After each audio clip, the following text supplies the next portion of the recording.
Rochester ALC, and welcome to our first episode of C103 News of the Quarter. I'm Nick. And I'm Victor. This week, our whole team came together to focus on a central topic that affects so many people in our school and society: drug and alcohol abuse. There are a lot of misconceptions about drug use, so we wanted to be sure to give our audience information in order to make informed decisions. Kicking things off, our first story is about a topic that might hit close to home: binge drinking.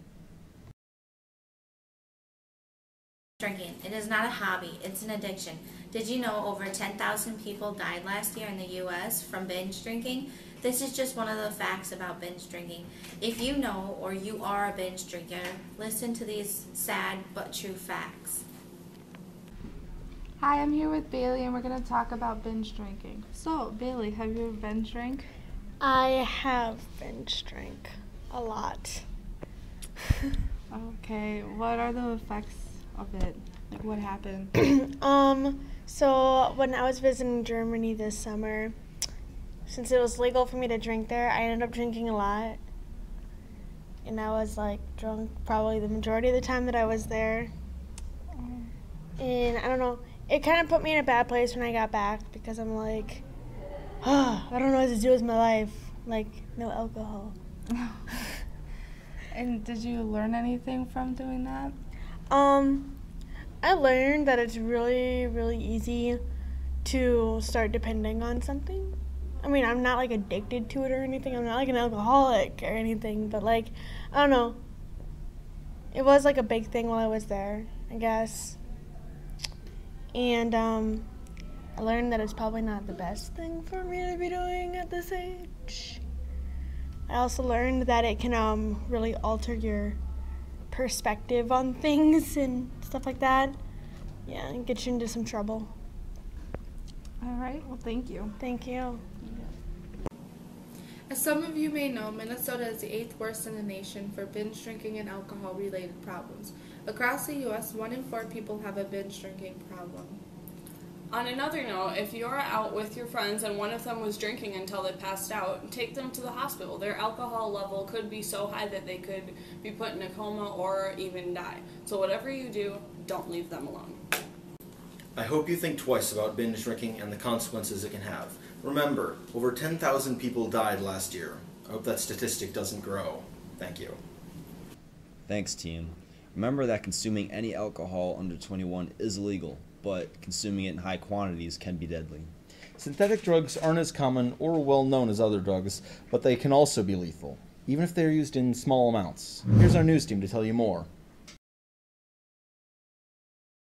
Hi, today we're going to be talking about synthetics, and if you don't know what they are, listen up. Hey, today I'm going to be talking about synthetics and why they're so dangerous for you. The 2 most common types of synthetics are K2, often referred to as spice and what other names they got for them, and bath salts.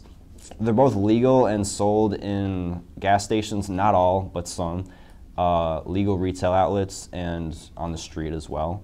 But the reason why they're so dangerous for you is because they can actually kill you. Other than that, they give off very scary highs and other effects that are just bad for your body because they're non-organic, they're recreational, and they're chemically synthesized, so they're just not natural. But the effects of stuff like K2 give off like hallucinations, rapid heart rate, delirium, which can last for days, and just other scary things that'll just mess with you. Bath salt's pretty much the same thing, but everyone's kind of comes across stuff like that every now and then, and they don't know exactly what it is, which leads to more people trying it, and they need to know more about it. And pretty much what you need to know about them is that they're dangerous, they're not beneficial in any way, they'll harm you, and a lot of people have died from using them, and it's just something to just totally avoid whenever you come across, and to spread the word to just stay away from them at all times, and warn anyone else who does them or has heard about them, and just get the word out that they're bad stuff. Synthetic drugs are sold using sly and deceptive marketing. The packaging is colorful and boasts herbal scents and aromas, even though they come with different names. All of them are marketed much of the same way. On many of those colorful packages, it will say herbal incense, but it will also most likely say not for human consumption, which is the red flag right there. Synthetics are not organic, chemically processed fake drugs. You don't know what's in it, so don't try it. Back to Victor and Nick. Remember that synthetics come in many forms and have many names, but they all have one thing in common. They are made with chemicals and other man-made ingredients, none of which are meant to be ingested by humans. Synthetics aren't the only drugs that contain ingredients that are dangerous to consume. More common drugs like heroin and meth often contain chemicals and ingredients that are unknown to the user. Heroin use among young people is increasing at a rapid rate. It is used to be considered a street drug, but more and more it's being abused by a wider array of people. Here's our team to give you the lowdown about the dangers of using these hard drugs. Hey there, fellow ALC students. Have you ever wondered why some people use heroin or meth, and what are the long and short-term effects, and why they relapse from these drugs? We have these experiences to take a look at. The following experience is from an anonymous source, and this is their story. My experience with meth was pretty messed up. The reason why I did it was because I was really drunk, and a buddy passed me the pipe, and I toked. I felt great at first when I first did it, but then I started tripping, and I got paranoid and scared. I was up for about 3 days, and it really sucked. I never touched it again after that. What are the types of chemicals are in the drugs? So both heroin and meth are a cocktail of a variety of different drugs, but the nastiest stuff is usually leftovers from the process of producing the drug. So for example, heroin has morphine, acetaminophen, benzocaine, caffeine, all sorts of different drugs in it. But the process of extracting those things from common household chemicals includes things like drain cleaner, things like brake fluid. There's all sorts of nasty stuff, gasoline, that they use to extract the chemicals from whatever they're originally in. And so the reason why meth and heroin can be so bad is because depending upon who made it, you could get a completely different mixture of these chemicals. So no one dose of heroin or no one dose of meth is going to be exactly the same as someone else's. So each cook creates their own product, and it could vary in the level of strength in morphine, it could vary in the strength of acetaminophen. They're all different, and that's part of what makes them so dangerous. Last year, there was this big string of people dying from heroin overdoses. Well, what it actually was is the heroin that was being produced had a separate chemical in it that wasn't supposed to be in it. So anytime you buy one of these street drugs that are made by some cook in some lab, it's real shady. It's not like if you buy morphine, if you get morphine at a hospital, it's been made in a chemistry lab and it is pure morphine or pure morphine that's been diluted. If you buy heroin, you're probably getting it from some punk that didn't even pass high school chemistry. He probably doesn't even know what's in it. Or she. So these are really dangerous drugs because of that aspect. You know, if you're using prescription codeine, that's different. It's coming out of a bottle. It's been made in a chemical laboratory. It's pure. You know? What are the long terms and the short terms of the chemicals? So the side effects of these chemicals, I'm not an expert on the side effects of these chemicals, but it can have a short-term effects. Both of them can severely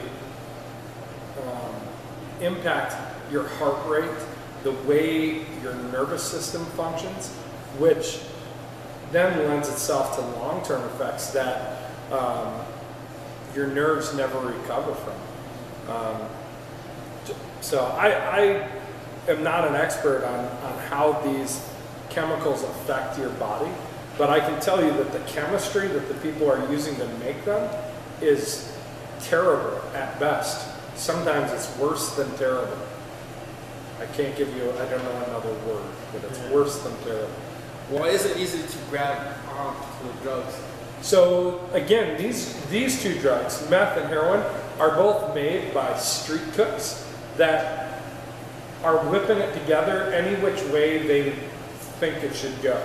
So you can get it almost anywhere because the stuff that it's made up of, you can buy in over-the-counter drugs. You can buy, the chemicals they use to extract them are like household cleaning agents. So you can get it almost anywhere, but again, the batch that you get from each different person, if we went out and bought heroin from 5 different drug dealers just in Rochester, we would probably get 3 or 4 different batches that would have, if we did like a mass spec and checked how much of each chemical were in it, they would be completely different.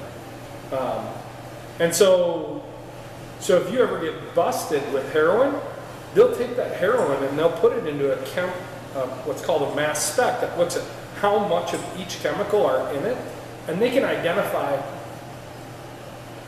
individual cooks. They can see where each drug is coming from.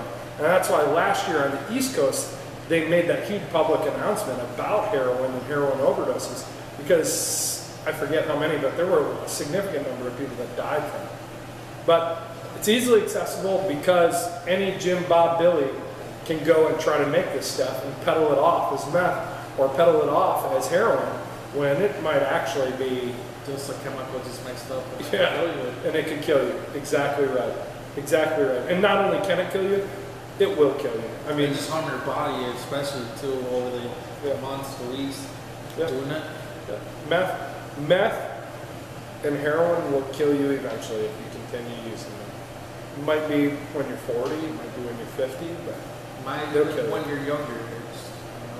Yeah, it could be when you're 18. It could be the first time you try it. So, cool. Yeah, thank you, Mr. Kalaji. Sure, glad I could help, I guess. There you go. Don't do drugs. Hi, I'm Alex, and I'm here with Sherry to talk about heroin and how it affects you mentally. If a student is struggling with an addiction, what are the resources available? You know, I think the first one is to find someone you trust. Talk to them and tell them. There's quite a few different recovery options to choose from. As long as you're ready for recovery, it really doesn't matter which one you go to. But there's Hazelton, Fountain Centers, there are quite a few different places where people can start the recovery process. What role does mental health play in the recovery role? You know what, I think mental health is a vital piece of recovery. Using and abusing drugs and substances throughout your life, you make maladaptive choices. You start learning new habits. And this is a way to start reclaiming your life. They state over 50% of the people that abuse substances have and are struggle with some sort of mental illness, depression, anxiety. Why do people relapse so often? Because it's hard. You know, I mean, there's multiple reasons why they say people relapse. You know, they get lonely, they don't have the right support group, they didn't do it for the right reason. Sometimes relapsing is not the worst thing in the world. You know, relapse is, they say, is part of recovery. It's that path that you go through. You learn something new every time. The scary part is sometimes when you relapse, it's the last time you relapse. Can you explain what's involved in the recovery process?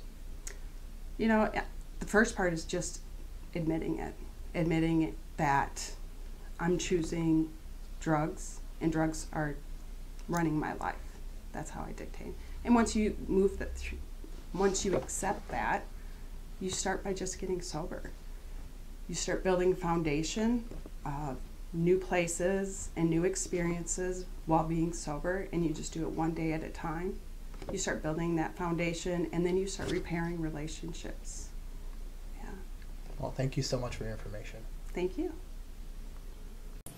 After hearing about this experience and learning what these drugs can do to you and how they can affect you and basically ruin your life, we hope that you refrain from ever doing these type of things. Thanks for the info, team. If you or someone you know needs help, be sure to reach out for help sooner rather than later. Addiction is a disease, but it can be treated. Marijuana is a drug that is well known and widely used among young people. But did you know that it also has medical uses? Minnesota recently passed legislation allowing for the use of medical marijuana, but that doesn't mean it'll be easy to come by. Listen up for more information on this issue. Are you aware of the plant cannabis sativa, also known as marijuana, that good, that stank, that Buddha? I'm pretty sure you are. But are you also aware of all the medical benefits that it may possess? Check out our segment here to find out. Minnesota has come a long way with its medical marijuana. Residents started applying February 1st of this year. Registered patients will pay an annual fee of $200 plus the cost of medical cannabis. Medical cannabis will be provided to patients as a liquid, pill, or vapor form. Selected manufacturers will start supplying medical cannabis as soon as July of this year. Medical marijuana has come a long way in Minnesota. We're moving slowly but surely. I hope now that you're well aware of all the medical benefits marijuana can possess. And thanks for watching our segment. See you again next time. There are a lot of limitations on medical marijuana, just like there are limitations on any controlled substance. Cigarettes are also a controlled substance with limitations, especially during the school day. Here's Mr. Zebart to remind you about those limitations. Welcome to another version of Z60. Today's topic, smoking. I am by no means going to make the judge on whether you should be smoking or not. That's for you to decide. If you want to ask me personally, I don't smoke, and I think smoking's bad for you, but I know that I'm not the person that's going to make you change that. So, in the Rochester Public Schools, as many of you know, smoking is very frowned upon, and at the ALC, it is frowned upon, but we know that kids smoke, so we give kids that opportunity. The one thing I don't want kids to do is abuse that opportunity. And what I see as abuse of the opportunity is lighting up your cigarette when you get off the bus as you walk to the corner. Leaving at lunchtime and walking and lighting up your cigarette before you get to the corner. You cannot light up and smoke on school property. Another thing that I want to point out to people, and I received this from the Department of Public Safety for Olmsted County, and it says this entire establishment is smoke-free, including e-cigarettes. Just because you have an e-cigarette doesn't mean you can smoke it in the parking lot or smoke it while you're walking back. That also has to be off of school property. And while you're off of school property, please be aware and cognizant of our neighbors and our litter. We do have students that have been helping us out by keeping things clean, but we want you to help us out by not dumping litter out on the corners that you smoke at. Thanks. Remember to wait until you get to the smoker's corner before lighting up. And always clean up after yourself. Mr. Zebart always has good information to share with our viewers. Today, we have another segment of Know Your Community that's full of good information too. Hi, welcome to another segment of Know Your Community. I'm Alexis and today I'm here with Terrell. So what is the Father Project? Well, thank you for having me, and you're doing a great job. The Father Project is essentially a program that has existed and been around for a while, about 20 years up in the cities, and about 4 years down in Rochester. And we've basically have the goal of helping fathers be the best dads that they can be. Whether you know it or not, there's a ton of services for women and moms, but really not a lot of services for the dads. And so I got hired on earlier this year just with the purpose of strengthening and broadening this program. And so this is one of my target areas, my passions, is coming alongside young people and helping them in the process of, whether they're expecting or they have kids, what does it look like to be a dad? What does it look like to not only be a dad, but be a great father and to raise kids? So, like we were talking about earlier before all the taping, I can't imagine what it would be like to be 16, 17, in school, trying to juggle all those things, and at the same time trying to be a parent, because it's one of the hardest things. So anyway, so that's in a nutshell what the Father Project is. We have group dynamics and case management, where I help dads basically overcome barriers in their life and really continue forward to be great fathers, whether that's help getting a job, help finishing education, help finding housing, whatever it is that's keeping them from actually excelling, that's what we're targeting. So, how often will you be here at ALC working with students? I will be here at the ALC right around 2 to 3 times a week. Right now I have scheduled probably around 2 o'clock till about 5 o'clock, Monday, Monday, Wednesday, Thursday. And then I'll be trying to come twice a month to the Tuesday parent group. How can students connect with you if they're interested? Yeah, I actually got a little corner spot over by Lois's office in the RCTC office. That's one way. Another way is I just talked to the office, and if you're interested and maybe not sure about coming and meeting me face to face, or I'm not here, you can go to the office and leave your name, information, and just put for the Father Project. Or my office number is 287-2010. So it's a bunch of ways. Or you can grab somebody, whether it's Lois or a various teacher, and just say, hey, I'm trying to get a hold of the Father Project. Because there's brochures around the school, and that'd be another way. So. Okay, well, thanks for letting me interview you. You did a great job. If you're interested, be sure to get in touch with Terrell. Before we wrap things up, here are some words from the We Day Club.